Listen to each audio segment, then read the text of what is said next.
My name is Tracy Mitchell. I am an Irish tenor banjo player in my spare time. My regular job is much less interesting. I work in customer service. It's an Irish-tuned tenor banjo. Unlike the country western or bluegrass banjo, it has 4 strings, which you play with a pick like a guitar. This is strictly a melody instrument. We don't play chords, but because of its nature, it's very percussive, so it tends to work with the rhythm section of the group a little more than the violins do. My name is Jake Schumacher, and I play the button accordion in Irish music. My job, my profession is public media. I've been in community access radio, and now I'm station manager for a community access television station here in Urbana, Illinois. The instrument that I play, it's a button accordion, part of the group of instruments that are called free reed instruments. The accordion was invented by Germans back in the 1820s. It came into Irish music right around the turn of the 20th century, so maybe 1910, 1915, you start hearing. I'm an ethnomusicologist, so the history of the development of this music is fascinating to me. As with any kind of traditional music, it's a product of people who need to express themselves, and they find ways to do it. And if it's in the culture, that's fine, and if it's not, they'll grab something from outside the culture and yank it into the culture. And that's kind of how the button accordion is. But there's just something about the button accordion that speaks to me, head and heart. My name is Dean Karras. I'm a senior research programmer in the Beckman Institute at the University of Illinois.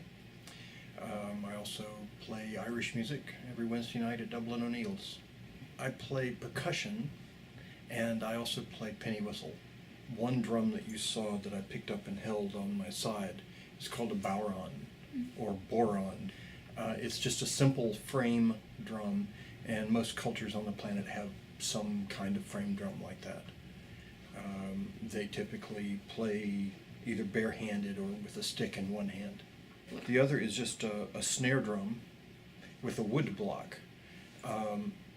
That's a little unusual in a common Irish music session, but it's common in a style of Irish music called Céilí band.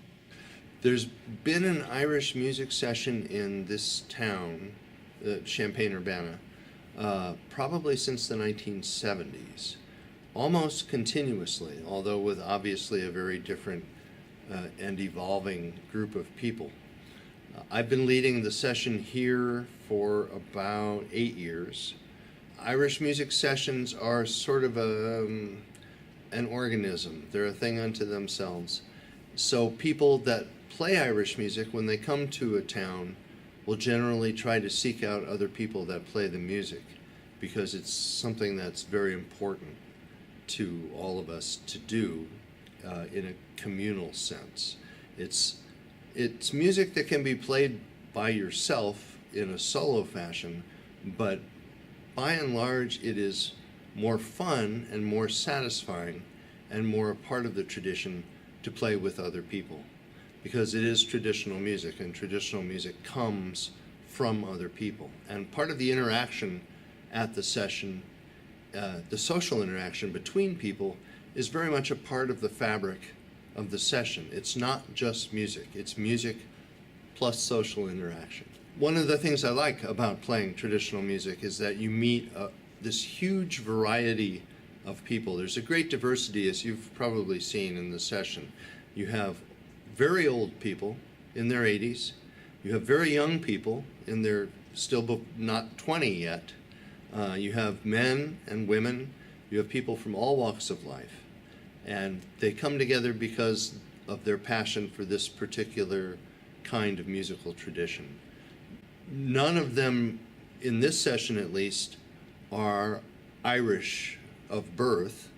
Most of us are not even Irish American. I'm German American. But the music transcends nationality. First you find out about it, and if you're just interested in the music, you just show up. If you are a musician and you have an interest in Irish music, again, you find out about it. You might walk into the place and listen to the tunes, the music that's being played there, And maybe during informal breaks, you might go and talk to people in the session, and they might very well invite you to sit in and play.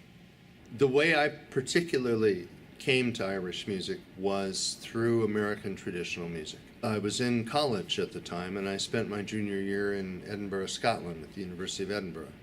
And that was the first place I actually saw Irish traditional music being played in person by real people, by musicians. And I was really taken with it. I had a roommate, he appreciated Irish traditional music, and he introduced me to the Chieftains.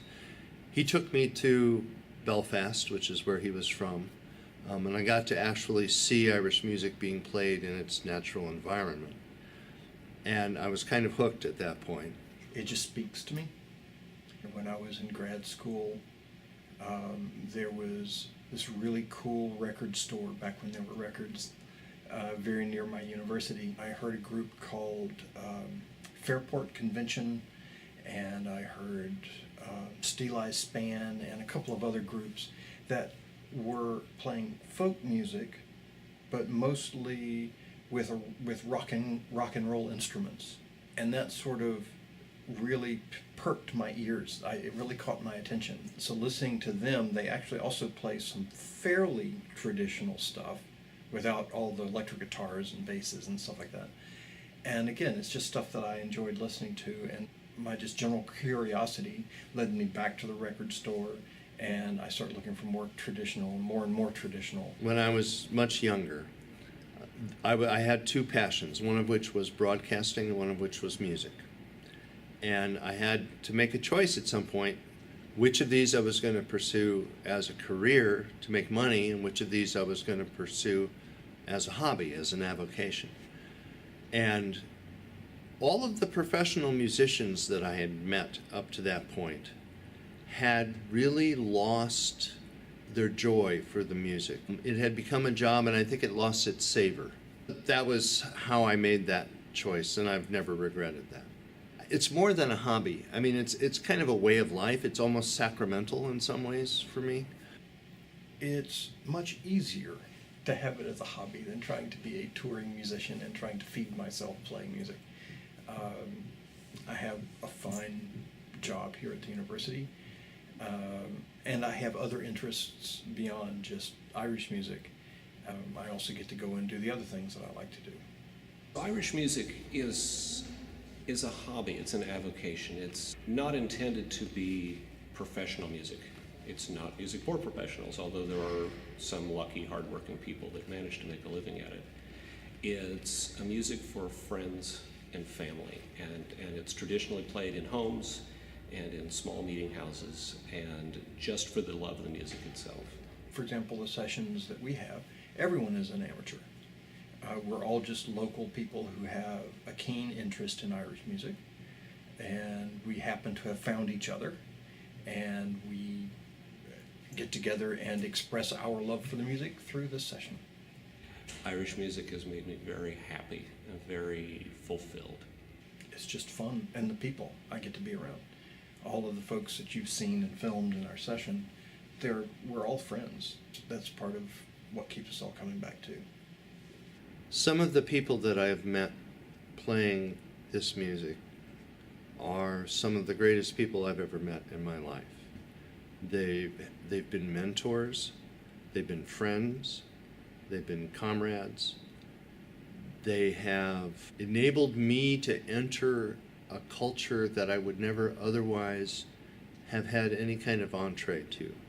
It's more than just music. It is a medium of social exchange. And it is something that you can't learn out of a book. You have to learn it from someone who's in the tradition. One of the things that is most appealing about Irish traditional music is you can never really master it. You can never learn all of the tunes there are to play. You can never play them in exactly the way you want to play them or that they deserve to be played.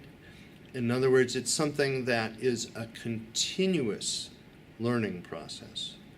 And for my particular personality, that's something that really appeals to me. because I like learning, and you're never done learning with Irish music. It's almost like a virus that you catch, and you can't. There's no antidote. In a positive way. I mean, again, I get to be around lovely people and get to play fun music and tell stories to each other and joke and laugh, and so yeah, that's a pretty positive change. Irish music has provided a social network for me. It's enabled me to travel around the world and meet people that share my interest and enthusiasm in the music. It's a language. It's not like a secret society, but it is a language that some of us speak. And when we find other people that speak that language, we feel at home. It's a very emotional music. I mean, it's both cerebral and emotional. And very few musics, to me, can combine that. Classical music's very cerebral. Pop music's very emotional. Traditional music, it's got them both. And I think that's what attracts me mostly to it. A lot of people who hear it for the first time go, oh, it all sounds the same. And it does, because it's all Irish music. That's how you know it's Irish music. If it sounded like reggae or hip hop or country western, it wouldn't be Irish music. But there's a particular, I don't know, there's a certain sneaky kind of way that the music insinuates itself into your mind and into your body. I mean, it's dance music at base. There's songs, there's slow airs, but the heart of a traditional Irish music is dance music. And I think it is that connection to the body, to moving the body, that makes it very powerful, at least to me.